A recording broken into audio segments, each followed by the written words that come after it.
Hello everyone, welcome to my channel. I am Dori, I am a teacher of English, and today's video is all about reading techniques, that is skimming and scanning, because they are both so very important for IELTS, especially in reading, of course.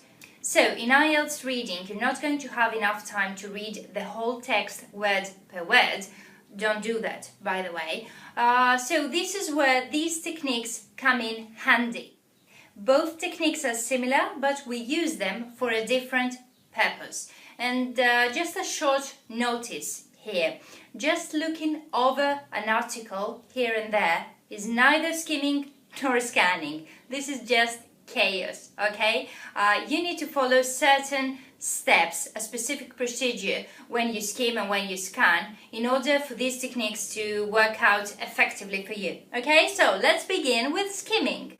So when we first encounter the reading passage, the first technique we should use is skimming. With skimming, our main goal is to get the gist of the text, an overview of its content, a general idea, the main ideas of the text, okay? So, how do we achieve that?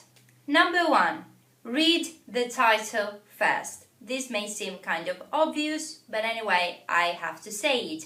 Read the title, because the title is the first information you get about the content of the text. Number two, read the first paragraph very quickly. Don't try to understand it in depth, word per word. No, just read it rapidly in order for you to know what it is about. This step is vital because the first paragraph is going to give you more information about the content of the text, what it is all about, but also you get connected with both the text and the writer in terms of writing style, opinions, expectations, etc. Do not get overwhelmed by this. This happens instantly, almost subconsciously. Number three, read and underline the first 2 lines of each paragraph. This is really important because usually most writers tell you what the paragraph is going to be about from the first 2 lines. So this is kind of a summary of the paragraph, what it is going to be about, and it is really helpful while you practice skimming. Number 4, subheadings and subtitles are very important too, if they exist. If they exist, please make sure not to overlook them, but underline them, because subheadings and subtitles serve the same purpose as the main title. They give you information about the paragraph, the following paragraph, what it is going to be about. So this is really important for you to know where to find and locate each theme. Alright, next step, number 5, read and underline very quickly, right? Read very quickly, not word per word. Read and underline the last 2 lines of each paragraph. Okay, in my opinion, this is not necessary every time, but the reason I'm saying this to you, and I suggest you do it, is because sometimes in the tasks there is going to be a question like, what is the opinion of the writer in this matter? Okay, what is the opinion of Europe over this matter? What is the opinion of Americans? What is the opinion of this group of people, etc., etc., etc.? Sometimes in the tasks they ask you about opinions. So usually, not always, but usually you're going to find out about these opinions in the concluding lines of each paragraph, the last 2 lines or so, okay? So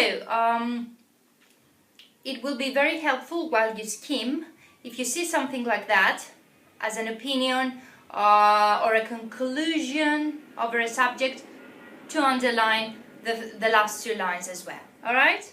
But even while you skim, you don't do that, and you see a question in the tasks asking you about an opinion or anything like that, you know more or less where to locate it, usually at the end of a paragraph or in the conclusion. Always justify your answers though, just to make sure, right? Number 6, step number 6, read very quickly, again, not in depth, not word per word in order to understand it, but very rapidly, the last paragraph of the whole passage. This is very important because, okay, in the conclusion, you kind of understand what the text is all about in terms of what is the opinion that is the most dominating one, all right? And also, it gives you a sense of the text, the atmosphere of the text, as I like to call it, as a whole. And this really helps you if you're going to answer questions like if the writer is against or for a specific subject. Okay? Now, number 7, the last step. Well, this is not exactly a step. This is something that you should do while you follow the previous steps that I have already mentioned.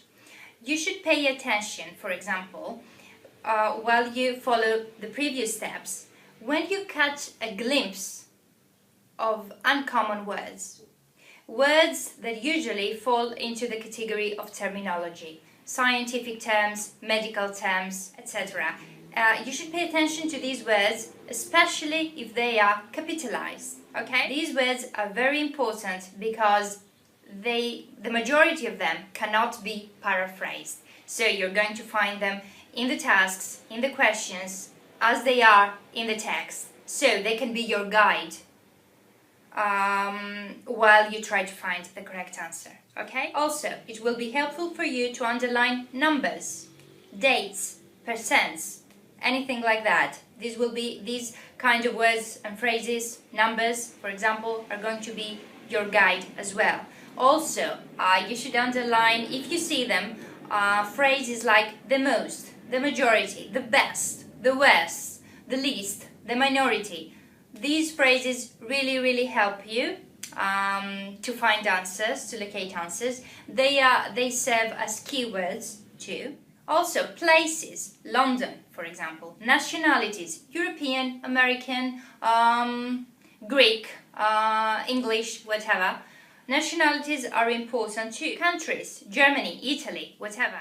So, while you skim through the text, if you catch a glimpse of these kind of words and phrases, underline them, they will help you very much to locate the answer to a question. Last but not least, repetitions are important too. If you see repetitions of synonyms or the same words, you should try to underline them. For example, I will borrow an example given by one of my viewers here on YouTube who was kind enough to share this with all of you. So I'm going to use this example here. As you can see, this is a paragraph and we see these repetitions here, ecosystem, in between, among other words, okay, in the paragraph. Ecosystem, environment, ecosystem, I'm sorry. These repetitions are really important because probably in the task there is going to be a question on this matter. So you want to underline them. Okay, my pen fell down, it doesn't matter. All in all, these are the steps more or less that you need to follow while you skim through a text. Okay, so if you're careful of paraphrasing too, I think you've got nothing to worry about. So let's move on with scanning. The technique of scanning should be used after you read the questions in the tasks. Okay, when you return to the text, this is where we use scanning. We use scanning when we know what we are looking for. We search for something specific, right? In order for you to understand the meaning of scanning a little bit better, do you remember when you try to find a word in the dictionary? You know what word you're looking for one.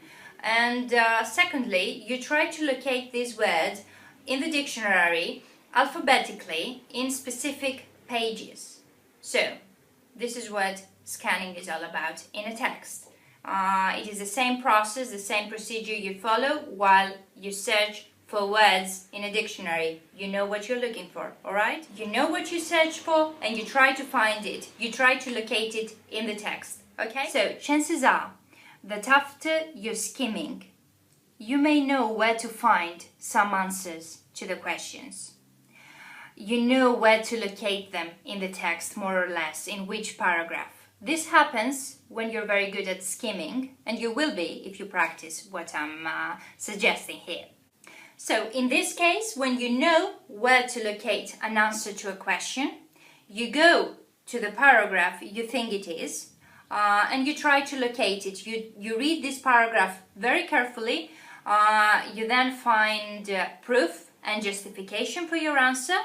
You go back to the task, you answer, and that's it. But what happens if you don't know where to find the answer in the text? In this case, if you don't remember where it could possibly be, in which paragraph, you have to scan the whole text. The whole text and not just a paragraph until you find your answer, okay? So, in this case, you should never ever forget what you're looking for. Do not forget it. Do not get carried away and read the whole thing all over again, alright? Just remember what you're searching for, just like you do in a dictionary. Number 2, keep in mind what it is that you're looking for. Are you looking for a date? In this case, you must search for numbers, scan for numbers. Are you looking for a number? Are you looking for a percent, for example? So you have to train yourself and scan with the help of your previous underlining to locate the number. If it is an opinion that you're looking for, an opinion of the writer or of a group of people, then it should probably be at the end of each paragraph or in the conclusion. So you more or less scan the text with the help of your previous underlining in order to locate your answer. Do you need to find an issue of nationality or a scientific term, a scientific argument? Your underlining, your previous underlining through skimming will be your guide to help you. So, as you can tell, your previous skimming will help you, will guide you through the whole text, through your scanning, and you will be able to locate the answer. Again, do not read the whole thing again, just move your eyes through your underlining, right? So, last step, when you locate your answer, at least where you think it might be, then you read this piece of information, you read the whole paragraph, you read the whole sentence very carefully, in depth, until you understand it and until you find proof and justification for your answer and you're sure it is correct. Only then do you read very, very carefully, okay, when you know where the answer is, in order to find proof for that. If you're doubtful and you're not happy with what you found, please continue searching, okay? Do not answer questions being in doubt. Do that only when you're running out of time. You do not want to leave questions unanswered, right? But always make sure that this is the correct answer. Find justification for it, okay? Underline it and then go to your task and answer the question. Well, as you can tell, the more you practice skimming and scanning, the quicker you will become, and you will have time to focus on your questions and your answers. So that's all you need to know about skimming and scanning. I hope I helped you a little bit. If you practice enough in this way, you won't need to read the whole text again in reading, and of course the limited time of the reading section won't be an issue for you anymore. Okay, if you have any questions or comments, please do leave them down below in the comment section. Follow me on Facebook, Twitter and Google+. I have added the links in the description box. Thank you very much for watching and good luck with the exam.